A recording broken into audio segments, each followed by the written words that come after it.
Show you how the text messaging works. Pull up text messaging here. We'll send a message to a couple of my buddies. We'll send to John Doe and Mr. Hand. You can see we start out in ABC mode. I'm going to change that to T9 because that's a little more useful as far as I'm concerned.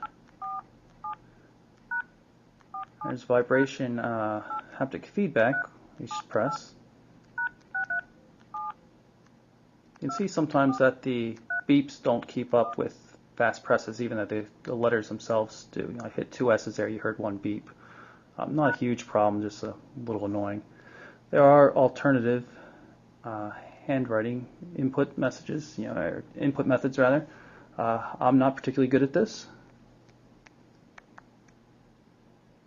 Yeah, see, we didn't get that. Let's do an S. Doesn't seem to recognize the backspace and space characters.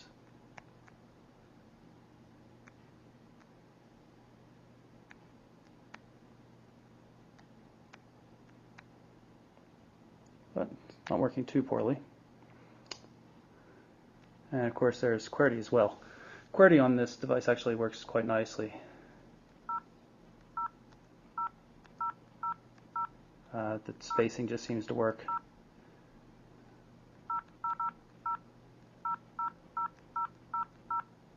Probably helps to have a little bit of a fingernail to work with too. Since this is a resistive display, you can be pretty exact with the fingernail. So we're done.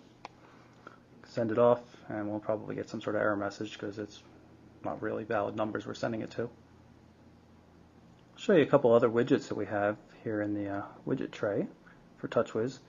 Calculator, this is a little notepad here, calendar. You see you can move things around as you like. You just kind of long press on them and grab them. It's hard to stay organized though because you can pull them out. Notice I just pulled it out from underneath the alarm clock and I put it back here, and now it's above the alarm clock. So it's hard to keep things organized the way you like it. You can tap on some of them usually and get the applications to load up, but I'm not seeing that functionality here on this device. Kind of depends from TouchWiz to TouchWiz device. The newer ones seem to do that more consistently, so you actually have to, looks like you have to load this, pull this out, drag it on the desktop in order to check your voicemail, for example. Here's Calculator, simple little app.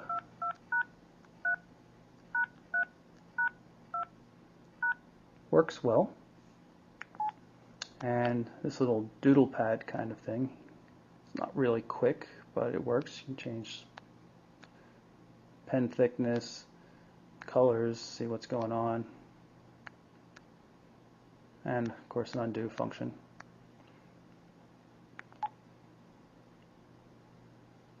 You can always tap on the little tab on the tray to make it go away and rearrange things as you like.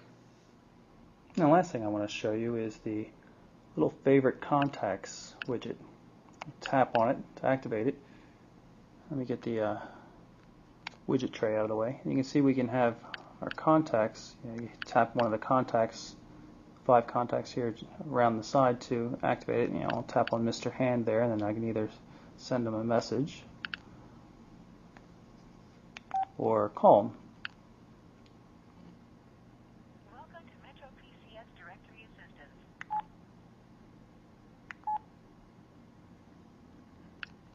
Pretty useful little widget there. And lastly, one of the added bonuses for the Finesse is that it comes with 3 Mission Impossible movies preloaded onto a micro SD card.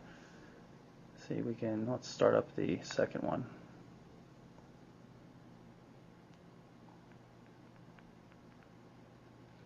See if we can fast forward a bit until something's actually happening. There we go. Full screen mode. Video quality is quite good. Very, very smooth, and fits nicely on the wide display.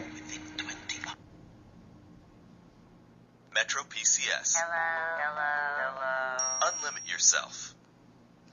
So that's our quick look at the Samsung Finesse for Metro PCS. It's available now from the Metro PCS website for $349.99. Pretty hefty price point, but for people that are using that low-cost carrier, which has some really good bargains right now in terms of service, it might be worth it in the long run. I'm Michael Orrell from MobileBurn.com.